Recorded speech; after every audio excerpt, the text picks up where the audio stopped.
नमस्कार, capital TV का खास शो राहुल का अग्निपथ देख रहे हैं आप। मैं हूं आपके साथ पूजा।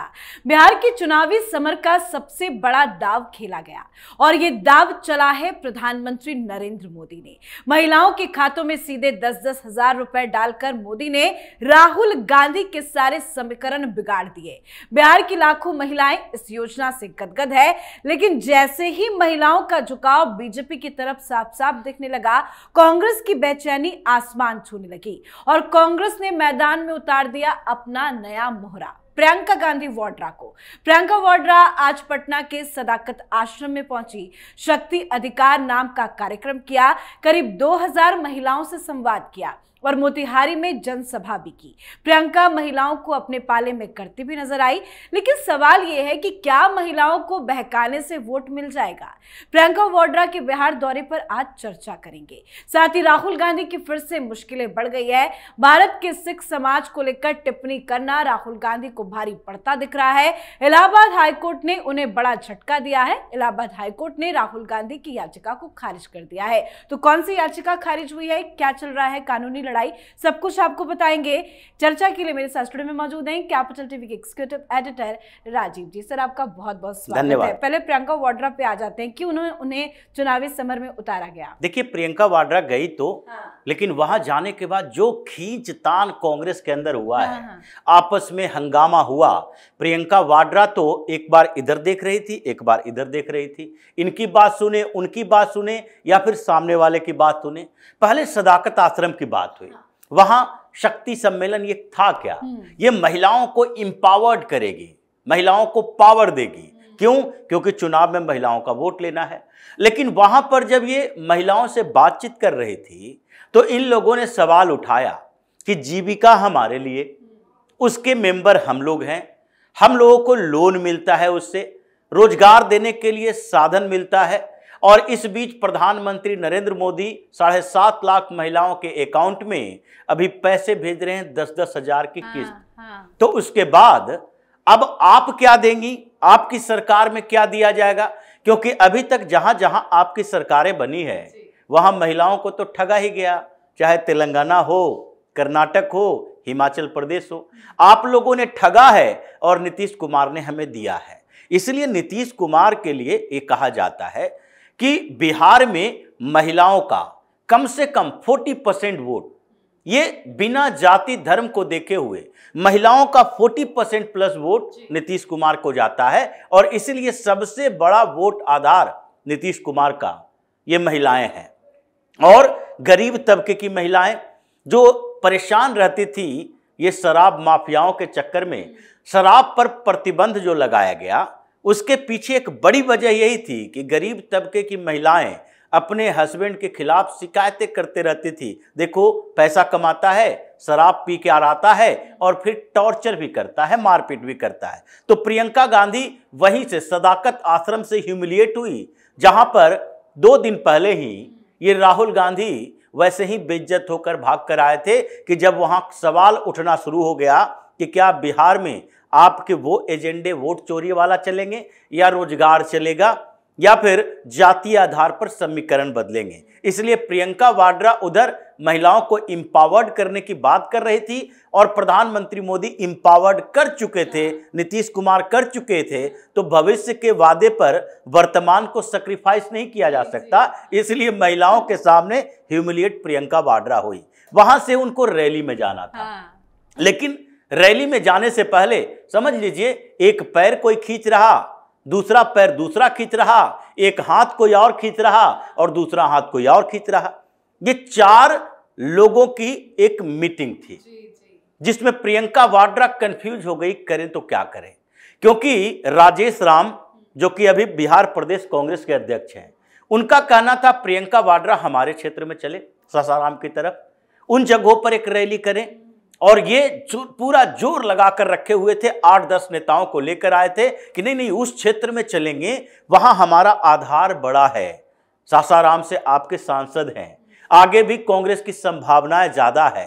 मोतिहारी चंपारण में कांग्रेस का तो कुछ है ही नहीं, आधार ही नहीं है, तो वहां जाने के क्या फायदा हो सकता है। लेकिन राजेश राम के बदले दूसरी तरफ से एक और राजेश कुमार हैं जिनको पप्पू यादव कहते हैं, पप्पू यादव को पप्पू कोई नहीं कह पाता जब राहुल गांधी साथ में होते हैं, तो क्योंकि लगता है कि राहुल गांधी कहीं नाराज ना हो जाए, तो इसलिए पप्पू यादव, राजेश कुमार ये भी सामने आए और कहे कि नहीं नहीं पूर्णिया चलना चाहिए भाई, वहां तो हमारा दबाव ज्यादा है।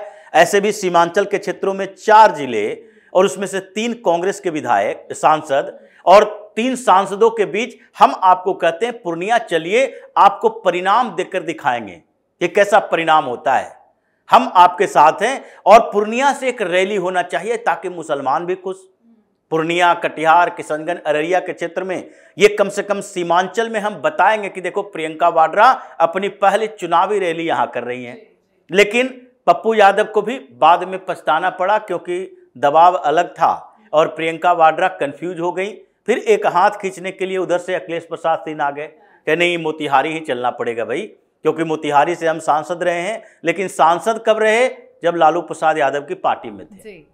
अखिलेश प्रसाद सिंह जो पूर्व प्रदेश अध्यक्ष हैं, उनका मानना था नहीं मोतिहारी से रैली होनी चाहिए, क्योंकि वो मोतिहारी से सांसद भी रहे थे, अपने बेटे को वहां से विधानसभा का टिकट भी दिलवाते हैं, तो इसलिए मोतिहारी की बात चलने लगी।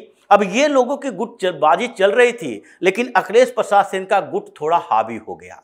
पूर्व प्रदेश अध्यक्ष मदन मोहन झा भी आ गए और उन्होंने कहा नहीं चंपारण बहुत बेहतर क्षेत्र है, अलग तर्क दिया कि महात्मा गांधी ने नील आंदोलन शुरू किया था, कर्म भूमि है उनकी, तो इसलिए चंपारण से आपको शुरू करना चाहिए। अब वो चंपारण यानी मोतिहारी चली गई और इधर राजेश राम भी वही परेशान रह गए कि नहीं प्रियंका वाड्रा तो हमें इग्नोर कर दी।